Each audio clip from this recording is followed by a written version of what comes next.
Bonjour à tous, voici un nouvel épisode d'analyse critique de la Déclaration des droits de l'homme et du citoyen de 1789. Alors nous avons passé les 7 derniers épisodes à analyser la première phrase de ce texte. Et donc là nous allons enfin pouvoir travailler sur la seconde phrase, qui est en fait la conclusion de l'introduction en fin de compte de ce texte, et qui précède justement tous les articles de loi que nous allons décortiquer par la suite. Alors, cette phrase, du coup, elle est un peu alambiquée, enfin un peu alambiquée, elle est un peu compliquée à comprendre toute seule, mais globalement, en fait, on a décrit un certain nombre de choses sur le fait que l'Assemblée nationale avait considéré que la corruption avait une cause seule et unique, que il y avait des droits qui étaient pour les hommes essentiellement, que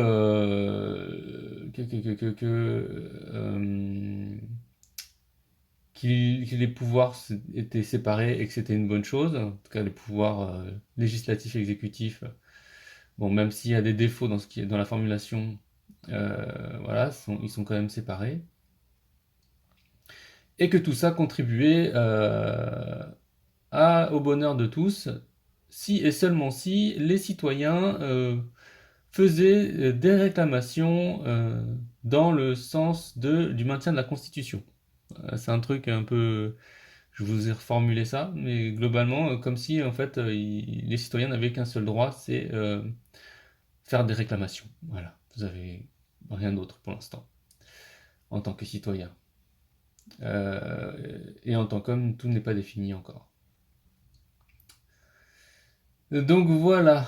En conséquence, l'Assemblée nationale reconnaît et déclare, en présence et sous les auspices de l'être suprême, les droits suivants de l'homme et du citoyen.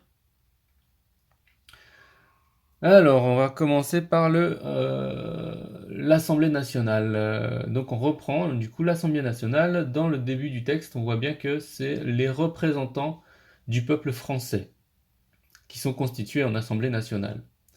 Et donc, autant au démarrage, ils ont, dans les premières phrases, ils ont dit qu'ils allaient exposer la déclaration.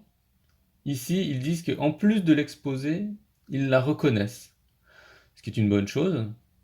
Ce qui est une bonne chose, c'est-à-dire que le texte, il leur suffit pas de l'afficher. Il faut aussi qu'ils le reconnaissent, le texte. Qu'ils le reconnaissent et qu'ils déclarent. Donc, en fin de compte, ils exposent une déclaration, mais eux-mêmes déclarent, et ça, le mot déclarer, j'en ai parlé plusieurs fois et je vais en reparler encore une fois. Déclarer, ça veut dire rendre pas clair. Du coup, ça me pose un peu de problème à chaque fois qu'on utilise ce mot parce que en latin, clarare, ça veut dire rendre clair, et declarare, ça veut dire ne pas rendre clair. Même c'est rendre pas clair, quoi. Donc, on va laisser ça de côté de nouveau parce que j'en ai parlé suffisamment. Et continuer sur le fait que, en conséquence, l'Assemblée nationale reconnaît et déclare. Donc, c'est la conséquence de quoi? C'est la conséquence du fait qu'ils exposent la Déclaration des droits de l'homme.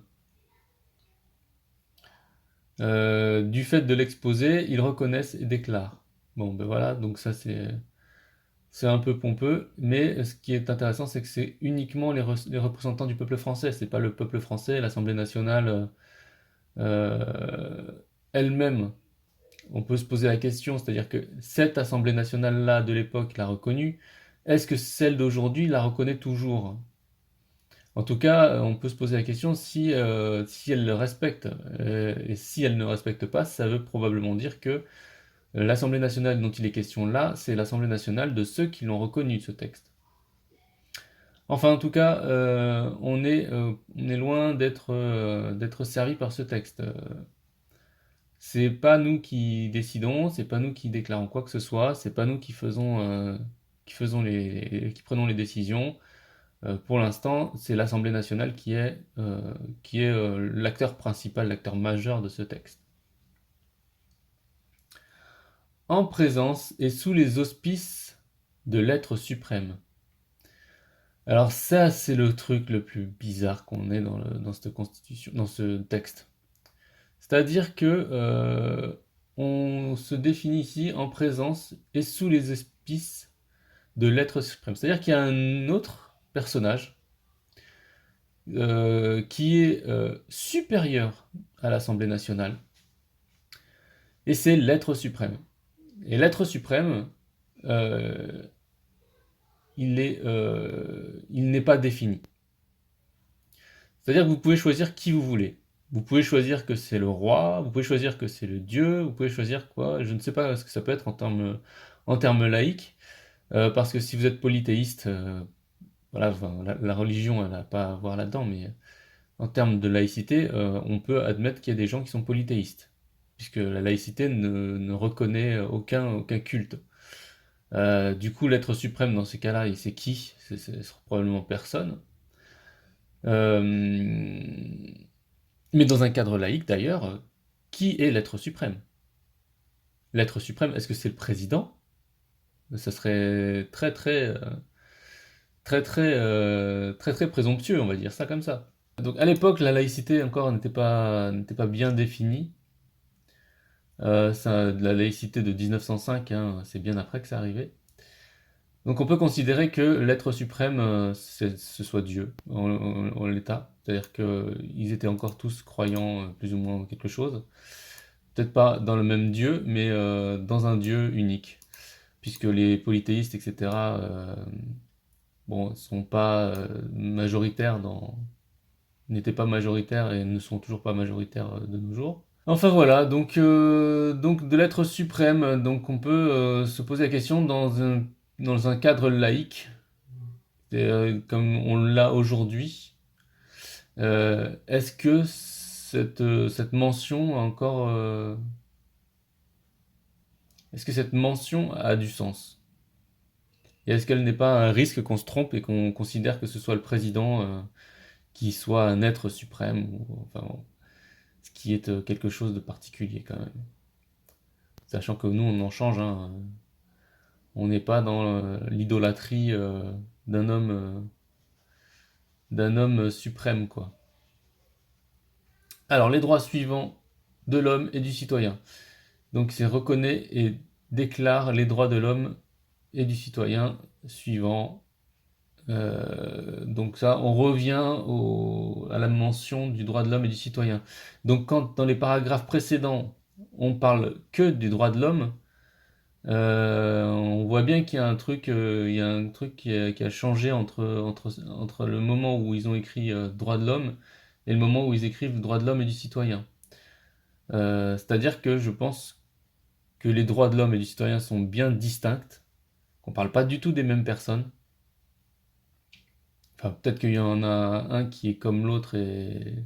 Enfin, peut-être qu'il y en a un qui en inclut un autre.